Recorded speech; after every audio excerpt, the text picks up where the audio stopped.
तीन नियम अपनी जिंदगी में धारण कर लें। अगर ठेला लगा रहे हैं रोड पर, अगर आपके पास में कोई व्यापार नहीं, कोई दुकान नहीं, कोई सर्विस नहीं, कोई नौकरी नहीं, तीन नियम जिंदगी में बनाओ। पहला, एक बार जिंदगी में पशुपति व्रत अवश्य करो। दूसरा, प्रत्येक प्रदोष एक शंकर जी के मंदिर में दिया और एक अपने घर के दरवाजे पर दिया अवश्य लगाओ, प्रत्येक प्रदोष।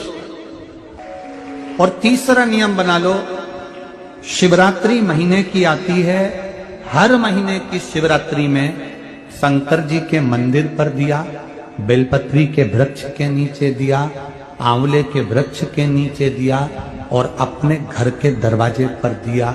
ये 4 स्थान पर दिया। प्रत्येक महीने की शिवरात्रि पर लगाना प्रारंभ करो। 4-5 शिवरात्रि निकलेगी, बाबा इशारा कर देगा। शिवलिंग की सफाई करना भूल गया या शंकर जी के शिवलिंग पर जल चढ़ाना भूल गया, जल चढ़ाकर आ गया।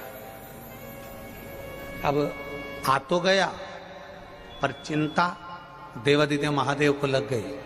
मेरा था, भक्त था, उपास करता था, शिवरात्रि का व्रत करता था, पशुपति व्रत करता था, सोमवार सावन के करता था, 16 सोमवार करता था, पर आज इसको ना जाने क्या हो गया कि ये मेरे ऊपर जल ना चढ़ाकर सब दूर जल चढ़ाकर चले गया।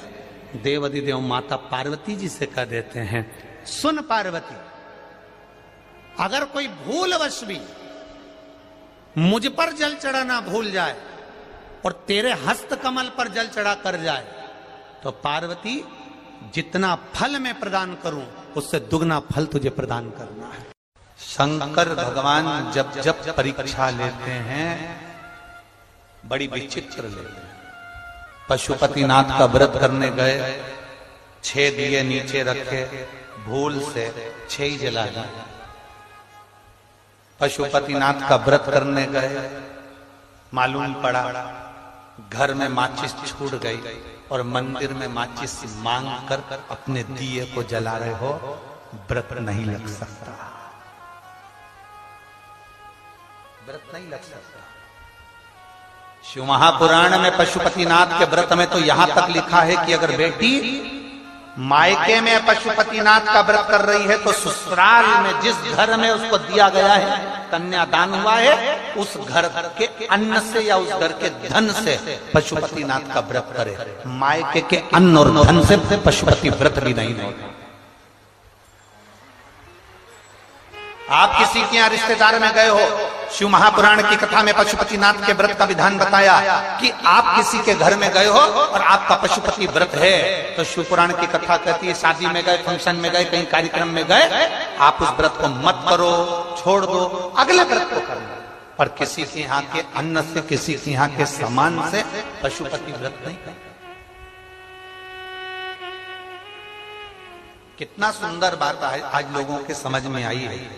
भगवान जब अशोक सुंदरी का हाथ में हाथ देकर कन्यादान कर रहे हैं, कन्यादान छोड़ते समय अशोक सुंदरी की आंखों में जल भरा। पिता की दृष्टि गई भोलेनाथ जी की अशोक सुंदरी की। शिव जी अशोक सुंदरी को देखकर कन्यादान करने के बाद पार्वती जी से कहते हैं, सुनो पार्वती, अशोक सुंदरी के नैनों में जल है। अशोक सुंदरी कन्यादान होने के बाद जब विदा होने लगी तो अपने पिता के पास में आई। शिव जी से अशोक सुंदरी कहती हैं, बाबुल मैं जा रही हूं, आप मुझे कोई वर ना देंगे?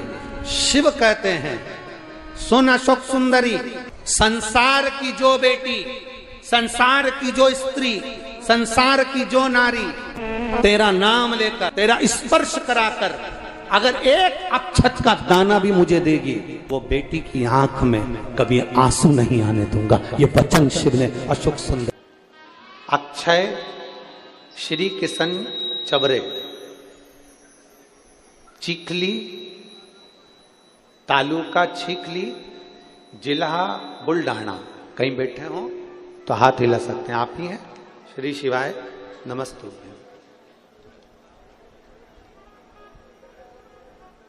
एक लाइन आपने लिखी है बेलपत्र के लिए, आजा आजा।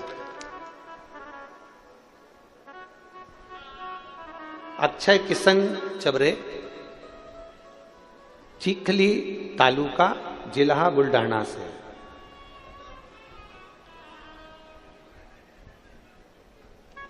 बाबा, चिखली जिला बुल्ढाना का रहने वाला हूं।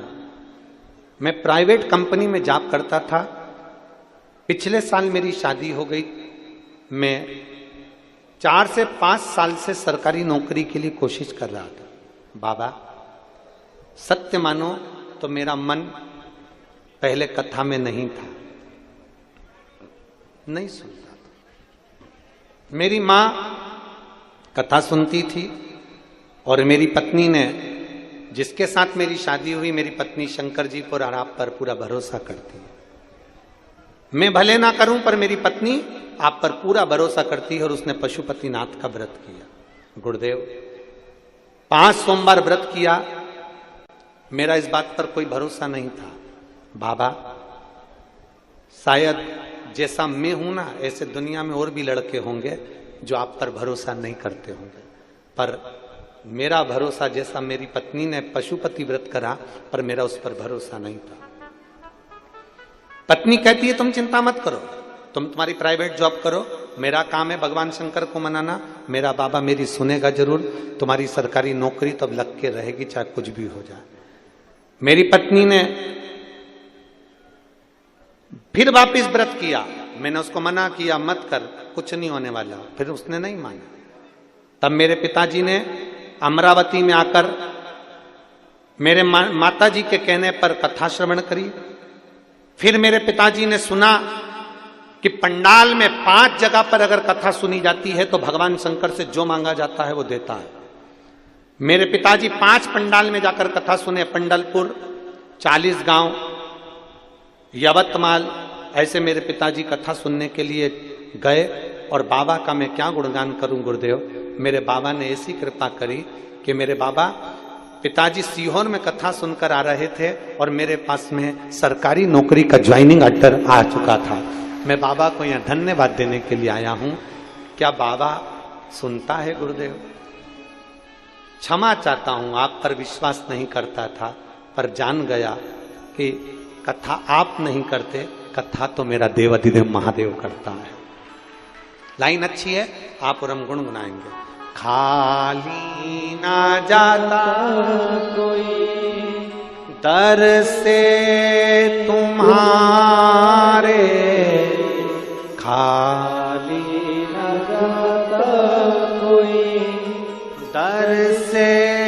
शिवाय नमस्तुभ्यम दर्शकों, हर हर महादेव। स्वागत है आपका अपने YouTube चैनल में। इस वीडियो में आपको पूजनीय पंडित जी बहुत ही विशेष उपाय बताए हैं। यदि आप भी यह 3 नियम धारण करते हैं तो आपकी जो भी मनोकामना है, आपकी मनोकामना अवश्य पूरी होगी। घर में सुख शांति समृद्धि बनी रहेगी। जो भी भाई बहन चैनल पे पहली बार आए हैं, चैनल को जरूर सब्सक्राइब करें। वीडियो अच्छी लगे तो लाइक करें, ज़्यादा से ज़्यादा शेयर करें। कमेंट में श्री शिवाय नमस्तुभ्यम जरूर लिखें।